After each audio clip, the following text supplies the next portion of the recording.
துளாராசி நண்பர்களே, நிறைய நல்ல விஷயங்கள் நடக்கும். எவ்வளோ எடுத்து சொன்ன கிளி பிள்ளைக்கு சொல்கிற மாதிரி சொன்ன, ஆனாலும் என்னடா இது, யாருமே நம்ம பேச்சை கேட்க மாட்டேங்கிறாளே, இப்படியெல்லாம் சில நேரங்களில் இருக்கும். நைட்டு தூங்க மாட்டேல, எந்திரிச்சு உட்காந்து இப்படியே யோசிப்பில், இது எப்படி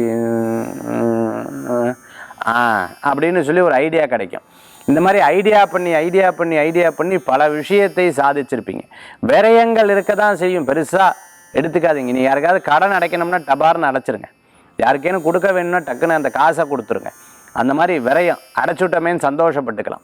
இன்றைய தினத்தில் சில முக்கிய நபர்களை சந்திக்கக்கூடிய வாய்ப்புகள் ஏற்படுத்தி கொடுக்கும். சில பேர் பெரிய விஷயமா பேசுவா, எனக்கு டைரெக்டாக தெரியும், எனக்கு ஒன்றும் பிரச்சனை, நீங்கள் மட்டும் பணம் கொடுக்கலாம், அந்த காரியம் நடக்கும் பாருங்க. இப்படிலாம் சொல்கிறவாளை நம்பி ஏமாற வேண்டாம். சில பேர் உங்களுக்கு அறிவுரை சொல்கிற மாதிரி சொல்லி அவங்க பெரிய ஆளாகிடுவாங்க, உங்களை சின்னதாக்கிடுவாங்க.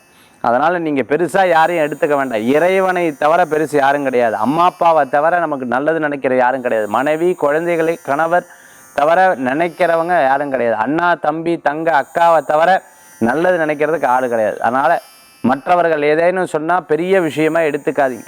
குடும்பத்தில் ஏதேனும் சொன்னால் அதை முக்கியமாக எடுத்துக்கோங்க. இன்றைய தினத்தில் துளாராசி அன்பர்கள் ரயில்வே துறையில் பணியாற்றின்னு இருக்கிறவங்க, டிரான்ஸ்போர்ட் சம்பந்தமான பிஸ்னஸ் இருக்கிறவங்க, லாஜிஸ்டிக் கொரியர் சம்பந்தமான பிஸ்னஸ் இருந்துட்டு இருக்கிறவங்க, ட்ரேடிங்லாம் பண்ணிட்டு இருக்கிறவங்களுக்கு அனுகூல்யம் உண்டு. 1 ரூபா கொடுத்தா லட்ச ரூபா கொடுக்குற நம்பாதீங்க. கண்டிப்பாக நடக்காதது. 3 மாதம் கொடுப்பா, 5 மாதம் கொடுப்பா, அதுக்கப்புறம் நீங்கள் தேடின்னு இருக்க வேண்டியதுதான் காசையும் ஆளையும். ஆக துளாராசி நண்பர்கள் இன்றைய தினத்தில் வழிபடக்கூடிய தெய்வம் ஐயனார் வழிபாடு மன திருப்தி தரும் வழிபாடு.